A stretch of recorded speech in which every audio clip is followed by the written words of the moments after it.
Hi everyone, and welcome to this week's Lunch and Learn seminar on the benefits of exercise. Before we get started, I'd like to remind anyone who has been participating in Wellness Rewards to be sure to redeem any accrued points by February 20th. After that, Wellness Rewards will be discontinued and no additional trackers will be accepted. Alright, now let's get started. We all know that exercise and physical activity are great ways to feel better and boost your health, and also to have fun. So when starting out, you want to aim for at least 150 minutes per week of moderate intensity exercise, or 75 minutes per week of vigorous exercise. And as always, before starting any exercise program or diet, you want to check with your doctor, especially if you haven't exercised for a long time, have any chronic health problems such as heart disease, diabetes, or arthritis, or if you just have any concerns. One benefit of exercise that we're all familiar with is weight management. Exercise can help prevent excess weight gain or help to maintain a healthy weight. When you engage in physical activity, you burn calories, and obviously the more intense the activity, the more calories that you'll burn. What you may not know is that exercise helps to use up oxygen, which in turn causes your body to burn stored fat, and that helps you to either lose weight or maintain your current weight. And you also probably know that exercise keeps your muscles strong, but did you know that strong muscles burn more calories? Muscle mass is metabolically active tissue. In other words, the more muscle mass you have, the more calories you burn, even when you're not actively working out. Regular exercise helps prevent or manage a wide range of health problems and concerns. Some of these include stroke, metabolic syndrome, type 2 diabetes, depression, a number of types of cancers, arthritis, and falls. Also, if you're worried about heart disease or hoping to prevent high blood pressure, being active boosts high-density lipoprotein, HDL, also known as good cholesterol, and decreases unhealthy triglycerides. This 1-2 punch keeps your blood flowing smoothly, which decreases your risk of cardiovascular diseases. In addition, regular moderate exercise, particularly weight-bearing exercises like walking, running, and jogging, keeps your bones strong. Studies show that resistance, also strengthening exercises, boost bone mass and keep your muscles strong.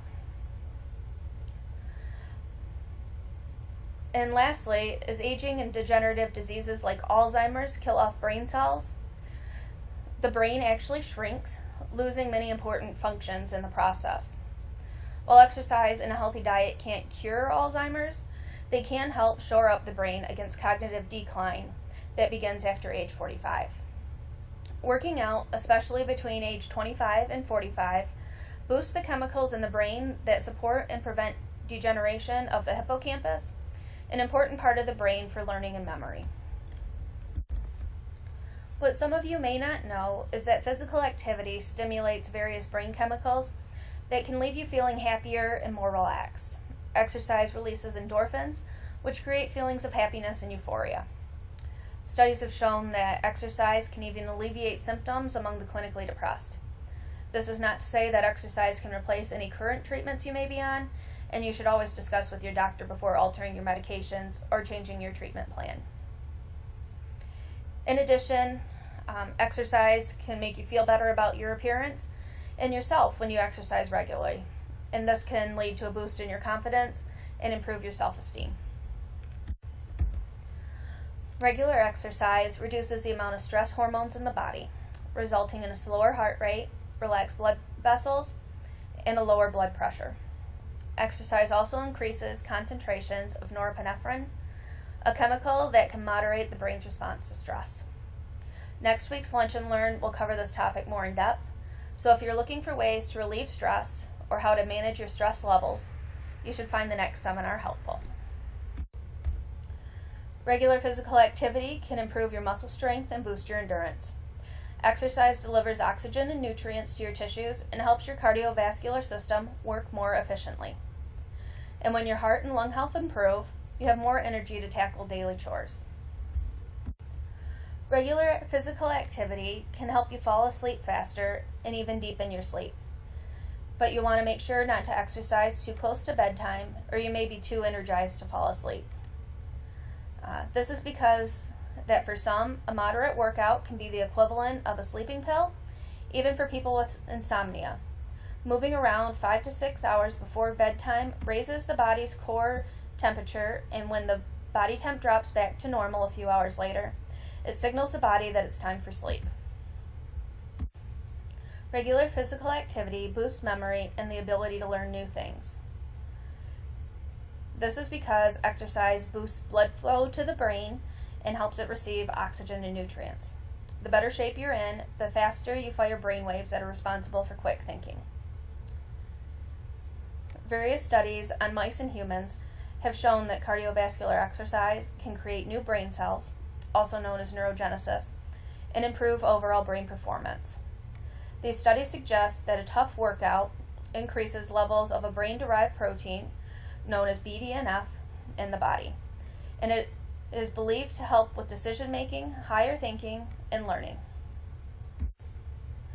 Exercise may also boost productivity and creativity. So if you're feeling uninspired at work, the solution may be just a short walk or jog away.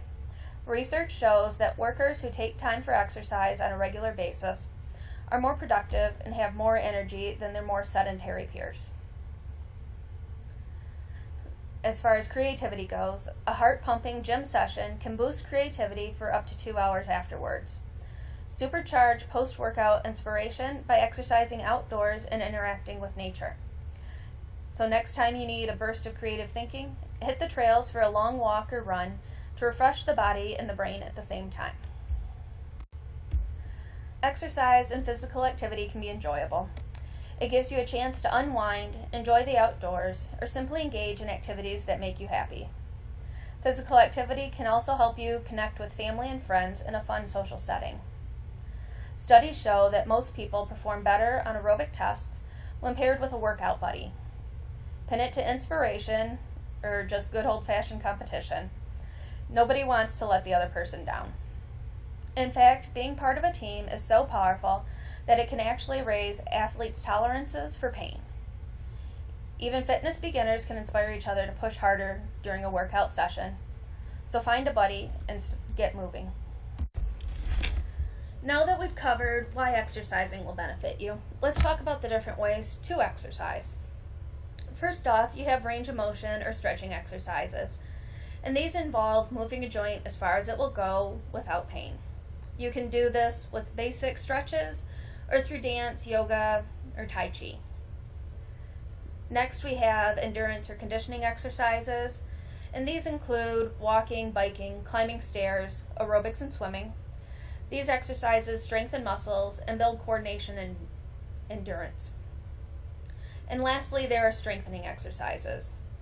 And these are resistance exercises that help build strong muscles. You can do them with ankle and wrist weights, resistance machines or resistance bands, or free weights and handheld weights. You should try to engage in a combination of vigorous and moderate aerobic exercises, such as running, walking, or swimming, and squeeze in strength training at least twice per week by lifting free weights, using weight machines, or doing body weight exercises. Now I know what you're thinking. You have a busy schedule and don't know how to fit exercise into it. So next up, we'll talk about some ideas to help you do just that. First of all, you could walk around during business calls, and this could include marching in place or just standing while you talk on the phone. Skip the email or the call and walk down the hall to talk to a coworker. This is obviously only an option if you're in the office, since I couldn't very well walk from Colorado to St. Louis for my weekly one-on-one. Try toning your muscles while you work. You might be surprised by how much you can improve your strength and balance with just a few minutes and a desk chair. We'll go over some specific exercises in a little bit. Try taking the stairs instead of the elevator, or if you're in a high-rise building, get off a few floors early and take the stairs the rest of the way. You could also participate in or even start a recreation league. This would be similar to Tennis Tuesdays in South Dakota, Pramod started a group within the office to play tennis on Tuesday mornings at a local park. Or the Iowa team also hosts Magic, Make a Greater Individual Commitment events throughout the year, and these include singles and doubles tennis, singles and doubles ping pong, soccer, basketball, and cricket. You could try forming a sports team and then use it to raise money for charity events. And also try scheduling physical activity on your business calendar and treat it like you would any other appointment or meeting. If you take the bus to work, get off a few blocks early and walk the rest of the way to the office or to your home. And if you're traveling for business, try packing a jump rope or a resistance band in your suitcase. You could walk around while you're waiting for your plane at the airport, and then once you arrive at your destination, jump rope and do calisthenics in your hotel room. And while you're there, make sure to take advantage of their fitness center if they have one, or even the swimming pool. Next up, we're going to discuss some simple exercises that you could do around the office.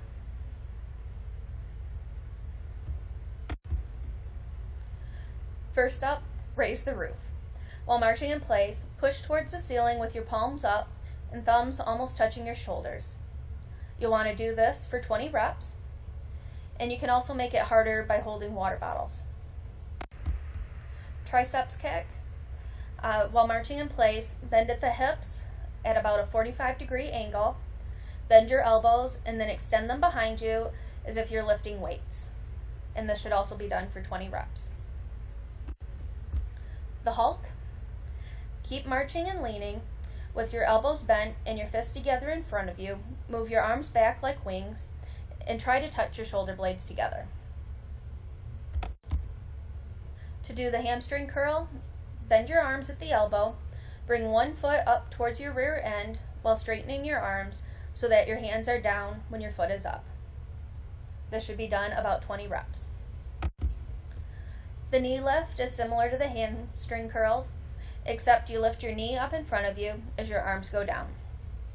And again, 20 reps is recommended. For this one, sweep your arms above your head and down again as you step side to side, though actually yelling hallelujah is optional. While rocking foot to foot, punch with alternating arms.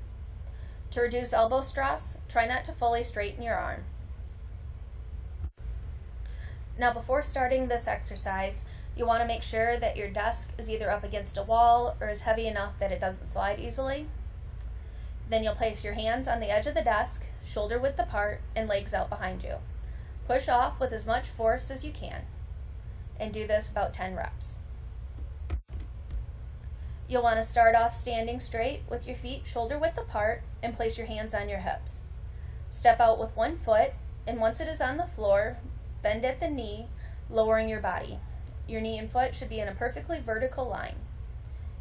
And this one is recommended at 10 per side. Before starting, make sure you have adequate space in front of you. Bend into a half squat with your arms behind you, then jump up and swing your arms up as if you're celebrating. This is the best calorie burner that we've discussed, though you want to be careful not to hit the ceiling. For this one, before starting, make sure you choose a chair that does not have wheels, or you can use the edge of your desk. Then with your legs out in front of you, grab the edge of your chair or desk and lift yourself down and back up. At the end, you'll be conveniently back in your seat. And the last exercise is the simplest. Just start walking, whether it's a lap around the office floor or around the block. You'll want to try for a pace of 100 steps per minute. If you're looking for additional exercises to do, check out Simple Exercises for the Office. It can be found on the My S2 Tech homepage or out on the Wellness page in SharePoint. This concludes the Benefits of Exercise seminar. Please screenshot this slide and email to wellness@s2tech.com to verify that you attended this seminar.